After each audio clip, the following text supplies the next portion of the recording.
नमस्कार दोस्तों, आज हम बात करेंगे गांधारी कौन थी। गांधारी गांधार राज्य के राजा सुबल की पुत्री और शकुनी की छोटी बहन थी। आज अफगानिस्तान का जो कंधार है वहीं पुराने समय से गांधार प्रदेश कहलाता था। गांधारी महान शिव भक्तिनी थी और महादेव ने उसे 100 पुत्रों का वरदान प्रदान किया था। गांधारी अद्वितीय सुंदरी थी, इसी कारण भीष्म ने धृतराष्ट्र के लिए सुबल से गांधारी का हाथ मांग लिया। जब गांधारी को ये पता चला कि धृतराष्ट्र नेत्रहीन है तो उसने भी अपनी आंखों पर पट्टी बांध ली और आजीवन नेत्रहीन की भांति ही रही। शकुनी अपनी बहन से बहुत प्रेम करता था और उसने अपनी बहन की इस हालात के लिए भीष्म और कुरुवंश को ही उत्तरदायी माना और कुरुवंश के नाश की प्रतिज्ञा ले ली। गांधारी कुंती से बहुत पहले ही गर्भवती हो गई थी, किंतु बहुत काल बीतने पर भी गांधारी का प्रसव नहीं हुआ।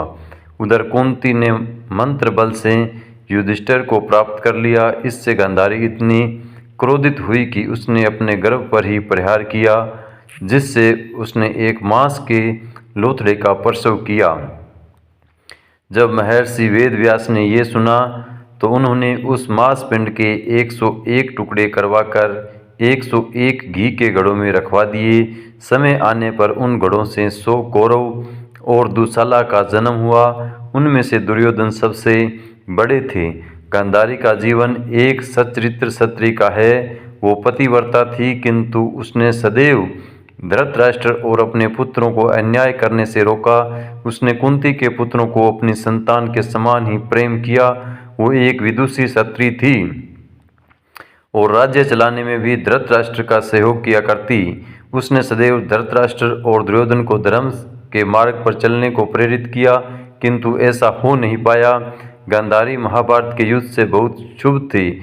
जब केवल दुर्योधन युद्ध में जीता बचा तब पुत्र मोह के वश उसने अपने पुत्र को अजय बनने का विचार किया।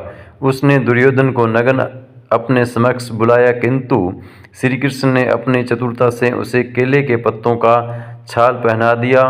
जब दुर्योधन गांधारी के समक्ष आया तब गांधारी ने प्रथम बार अपनी आंखों की पट्टी खोली और अपने पुण्य की शक्ति से दुर्योधन का शरीर वज्र का बना दिया। केवल कटी भाग को छाल से ढका था, वज्र का ना बन पाया और उसी कारण दुर्योधन की मृत्यु हुई। महाभारत के युद्ध के लिए गांधारी ने श्री कृष्ण को ही दोषी माना और उनके समस्त वंश के नाश का श्राप दे दिया। युद्ध समाप्त करने के बाद कई वर्ष तक धृतराष्ट्र और गांधारी हस्तिनापुर में ही रहे, किंतु फिर बाद में संन्यास लेकर दोनों वन को चले गए। कुंती भी उनके साथ गई। वीडियो में दी गई जानकारी आपको अच्छी लगी हो तो हमारे चैनल को लाइक, शेयर और सब्सक्राइब जरूर करें।